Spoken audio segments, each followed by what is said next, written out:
أعوذ بجيل من البلاء الرجيم. Bande de mécréants, va.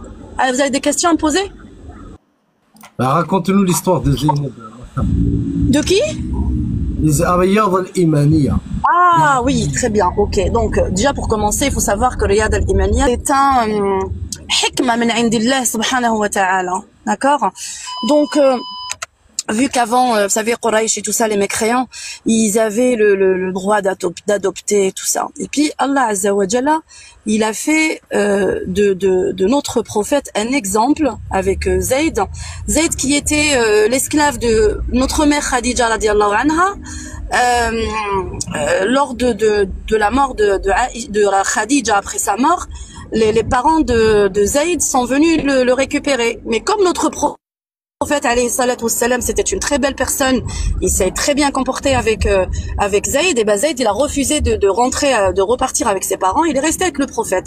Et le prophète a dit c'est mon fils, c'est lui qui va mériter et c'est moi qui l'héritera s'il lui arrive quelque chose. Donc voilà, tout s'est bien passé, c'était son papa, son fils, tout ça machin. Et le prophète l'a marié a décidé de le marier avec sa cousine Zaynab bintou Jahsh.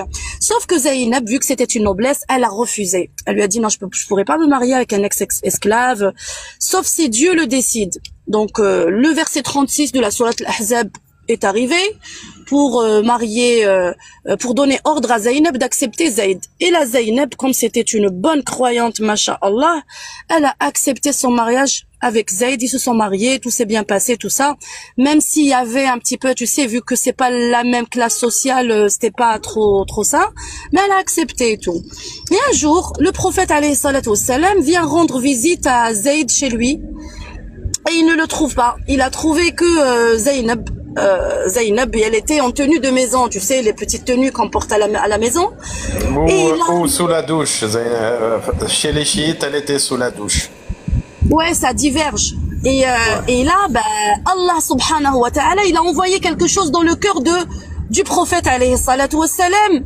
Et le prophète a dit Subhana muqallib al-qulub. Tu vois? C'est voilà. Même lui, il n'a pas compris qu'est-ce qui se passait dans son cœur. Il a eu cette petite attirance envers sa belle-fille, il a rien compris.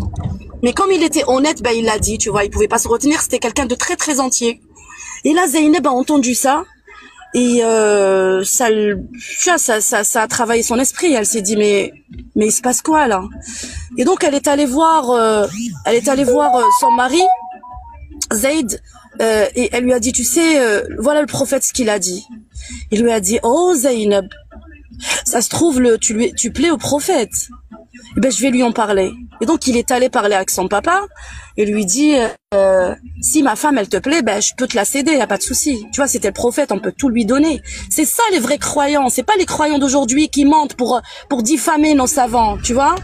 Et donc le prophète, il lui a dit non mais garde ta femme pour toi. Et là il y a eu Zayd, il voulait plus de sa femme. Et ça, c'est encore une hikma. Zayd, il voulait plus de sa femme. Khlas. Il y avait plus d'attirance. Et donc, Allah a envoyé ce verset. Allah Azza wa Jalla, il a envoyé le verset 37 de la sourate Al-Ahzab qui dit Inqada minha Zayd wa taran fazawwajnakaha likay la tastahi لكي لا يستحون المؤمنون من بعدك أن يتزوجوا أدعيائهم. C'est pour que les croyants n'auraient pas honte d'épouser les femmes de leurs fils, de leurs enfants adoptifs, parce qu'il y aura plus d'adoption en fait après ça. C'est ça la hikma. Et Zaynab, et après il a appelé le prophète alayhi salatu wassalam, il a appelé Zayd, il lui a dit c'est toi qui va demander la main de ta femme pour moi. Et donc Zayd, il est allé voir Zaynab, il lui a dit écoute, le prophète il veut t'épouser. Elle lui dit moi je fais rien s'il n'y a pas de verset coranique, si Allah ne m'ordonne rien.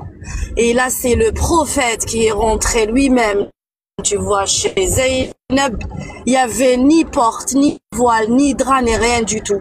Et c'est comme ça que le mariage du prophète alayhi salatu wassalam et sa belle-fille a eu lieu. Et Zaynab, elle a toujours été fière de ce mariage-là. D'ailleurs, elle disait aux autres femmes du prophète, moi c'est Allah qui m'a mariée, c'est Allah Azza wa Jalla. Et c'est à partir de là que l'adoption est interdite en islam. Tu as le droit de faire la kafala, mais t'as pas le droit d'adopter. C'est haram. Tu vois? Et c'est ce qu'on appelle riyad al-imaniya. Le sport تاع la foi يا محاينك. كيما الماتش تاع البارح. واش رايك الاخ؟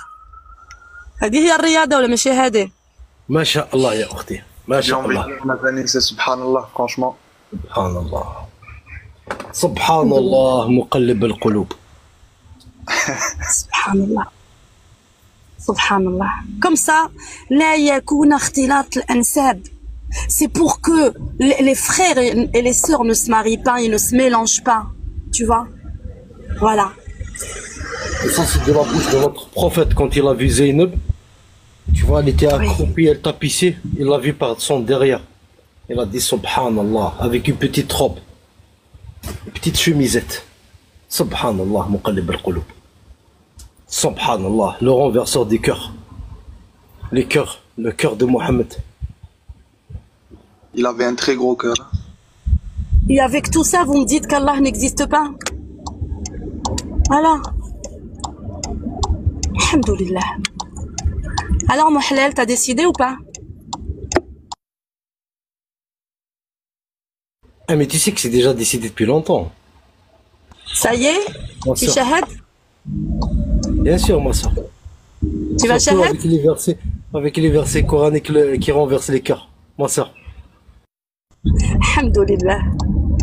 Alors, vous êtes témoins, les gens ici, hein? Ça y est, hein? C'est notre mariage.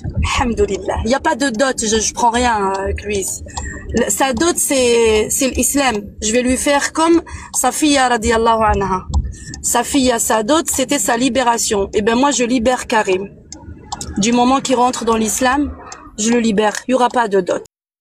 Je vais goûter à la liberté pour une fois, ma soeur. Marhaba. Alors chez nous, en Algérie, nous avons une loi, c'est الولد للفراش. Et ça ressemble, en fait, ça vient un peu contredire ce que je viens de vous raconter là, par rapport à ikhtilat al-ansab, pour que les comment on dit l'ansab, le bédouin il est pas là. Je sais pas comment on dit l'ansab en tout cas hein, en français. Hein. Vous savez, moi je suis blédarde. C'est la consanguinité. Allez les Français, l'ansab. La consanguinité. La consanguinité, barakallahu fik, la consanguinité, voilà. Donc nous avons le waladou lil firaj, justement, c'est venu pour parler de ça.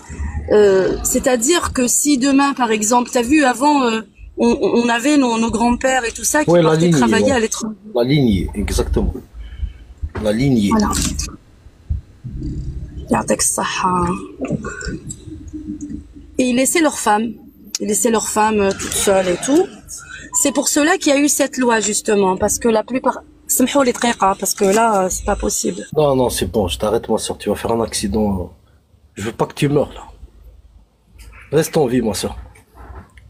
Par contre, elle m'a presque convaincu, moi aussi. Hein. Je vais pas tarder à revenir en islam, je pense. Normalement, nous, les hommes, on doit être musulmans. Hein. Pas voir ça, 4 femmes, des esclaves. Je pique. T'as vu que des avantages. C'est ça. On a des femmes obéissantes. Obéissantes, Yarbouk. On rate beaucoup, hein, nous. Hein. Soit on est des abrutis, soit on est... Non, pas voir ça. On est bêtes, nous. T'as vu? On a tout, en fait. Mais bon, on a refusé. Il y a un problème dans notre cerveau, nous. Il y a un problème de logiciel quelque part. Non, on est déconstruit. Comment on est? Il est déconstruit, c'est un homme déconstruit. Vous n'êtes pas des hommes, vous êtes des omelettes. On est devenus des omelettes. On est devenus des omelettes. Hein. On est une mesquine. Chaque fois, on lui dit, toi, t'es un homme déconstruit. La suite, bien évidemment, On va devenir tous des homosexuels, c'est ça la suite. Hein. On va inventer des homosexuels. C'est ce que je te disais le barah, Karim. C'est le flicage des couples par la police. Ça fait que tous les mecs ils deviennent homosexuels. Parce que tu sors avec ton copain. Aucun flic qui va t'arrêter. Bah, c'est pour ça il faut combattre les koufars, hein. Parce qu'ils vont vous ramener l'homosexualité, ils vont vous ramener kulch.